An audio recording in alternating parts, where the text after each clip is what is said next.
You want to know why? Because somebody asked.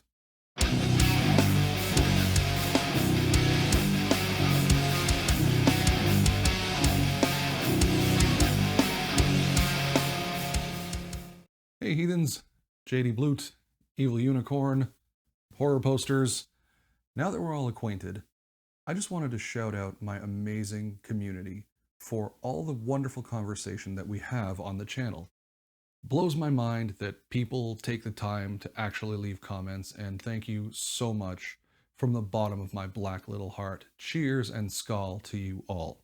But that got me thinking, we have a lot of comments that are technical questions just related to some of the bullshit that I spew on the channel.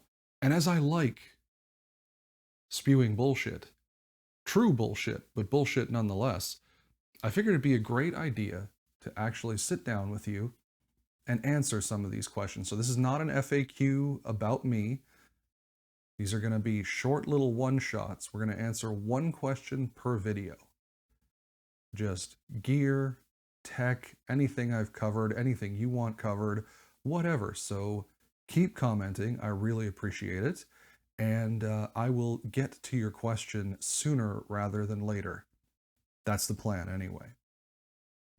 So first up this week is a piece of gear that I reviewed a couple months ago now, anywho. I'll put the link up here somewheres.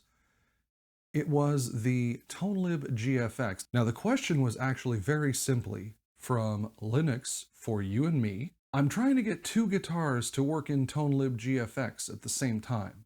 No luck yet.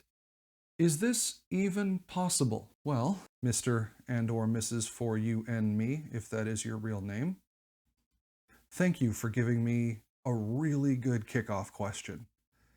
ToneLib GFX, if you're not sure, first of all, go watch the video, is an amp simulator. It's a rack sim.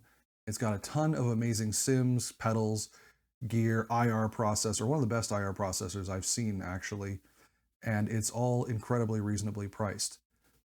I don't know why someone would want to run two instances or have two guitars go into the same amp sim, but piqued my curiosity.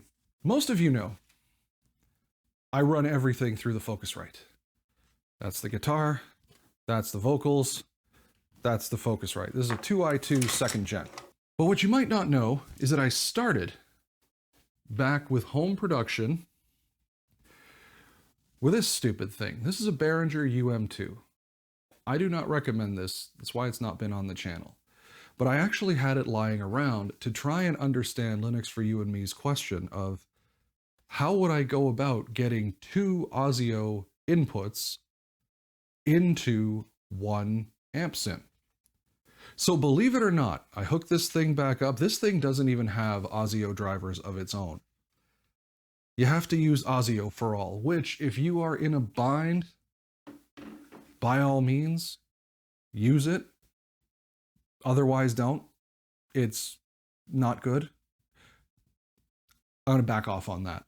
It's good for what it is capable of doing. The problem is what it is capable of doing is not much. To give you an idea, when I just ran, and I'm not going to show that on screen, when I just ran the guitar into here and just tried to jam out, I had to have a sample size of 500 in order for it to not completely crap and lag out. Basically unusable. My latency was 10 milliseconds, and for a guy who lives at about 4, I know 10 is imperceptible. That's not what we're here for, but for a guy who lives at 4, that 10 was a little weird. But it was doable. Let's go to the screen. What we're looking at here is just my metal rhythm setting for ToneLib. You've seen it in the last video, so this is not anything new. And I'm not really doing anything spectacular. I apologize that you can't see the guitar, but such is life when I'm actually at the streaming desk. So, to prove that it works,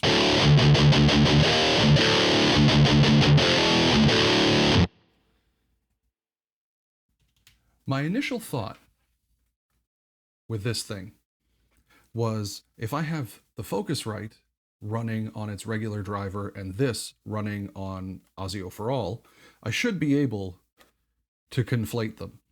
And the fact of the matter is, you can. I'm not going to show you how, because fortunately, it's irrelevant. You basically have to set your samples up to about 500, like I said before. Causes about 10 milliseconds of latency, and no matter what I did, I still got this intermittent, almost a kill switch or a dead switch. Like it would go.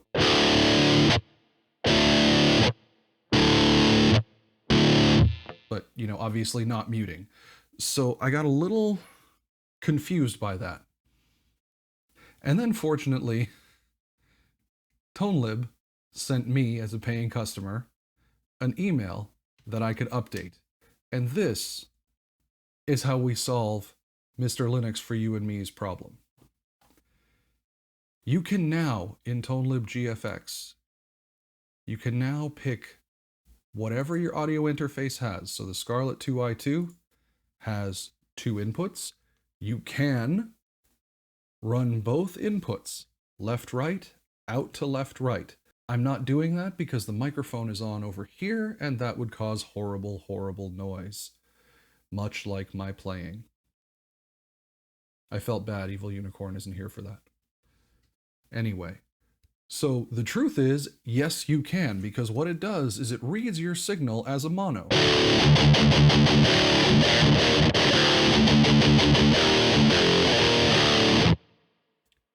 And now if I were to switch that, you would see, I'm not going to because that would kill my entire setup. So there you have it. Yes, you actually can run 2 guitars into the same instance of ToneLib. My caveat would be, don't. The reason being, you cannot have them on separate presets. So if, for example, you were doing the rhythms and the other guitarist was doing leads, you would both be on whatever preset you are actually at right now. I don't think it makes a lot of sense, and I don't think it's worth the hassle.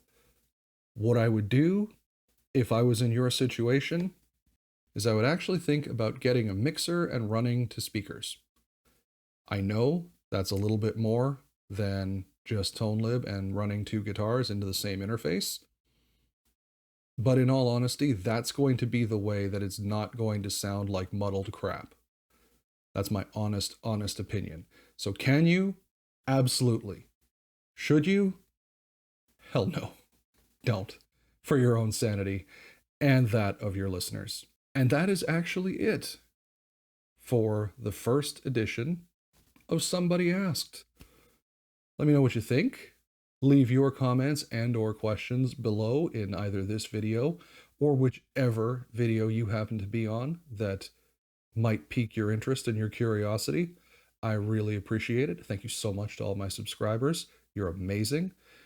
And yes, I will see you back again for another, hopefully not as difficult behind the scenes round of Somebody Asked. Be safe, be consensual.